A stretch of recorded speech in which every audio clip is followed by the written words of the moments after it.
Hi everyone, I hope you're well. It's a busy week in Forex markets, coming up with 3 big central bank meetings and GDP data out of China. The dollar has been rising as of late over speculation about Fed tapering, but this week we get to hear what other central banks have planned. For me, I'll be looking for opportunities in the Kiwi dollar, the Canadian loonie, and Japanese yen ahead of the respective central bank decisions. Stay tuned for more.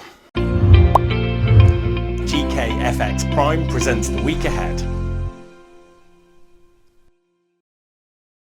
So let's make it easy and go in chronological order. First up, we've got the Reserve Bank of New Zealand. New Zealand dollar US dollar looks like it's topping out longer term. The Kiwi dollar benefited from expectations of higher commodity prices and the relatively low number of COVID-19 cases in the country. Now, falling commodities and low vaccination rates have paused the rally. But we're not in a downtrend just yet. And one reason to be more bullish on New Zealand is the RBNZ. For what it's worth, Westpac Bank now see the first New Zealand rate hike coming this November, with an official announcement on winding down asset purchases in August. If that's the case, this month will be setting the scene for tighter policy to come. Oh, and guys, can I just ask, before you enjoy the rest of the video, please click that like button. Next up, we've got the Bank of Canada. US dollar Canadian dollar hit a 2-month high last week and is starting to look like the long downtrend is coming to an end. The 1.20 level has been major support for 6 years and is still working for now. The Bank of Canada were the first to turn hawkish because of inflation and remain so. It's just that the Fed's hawkish shift leaves the Canadian dollar looking vulnerable versus the US dollar.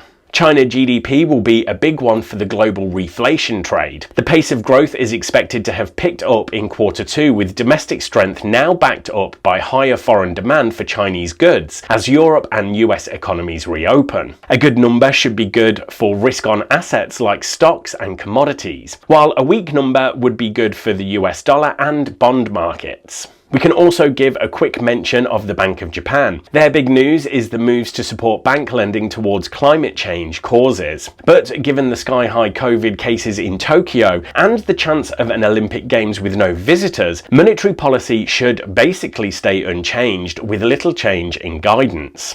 Now let's round off with the rest of the highlights in the economic calendar. So we've covered the big ones, but there is also US inflation and retail sales data to watch out for at the start and at the end of the week. If US inflation tails off, then the Fed will be vindicated in their view that inflation gains are transitory. After the surprise drop in May, US retail sales are expected to bounce back in June and help to counteract the idea that US economic growth is starting to fade. With the Fed tightening in focus, we'd expect strong US data to be positive for the US dollar. Right, thanks everyone, good luck trading this week, and make sure you click on subscribe so you don't miss the next episode of The Week Ahead.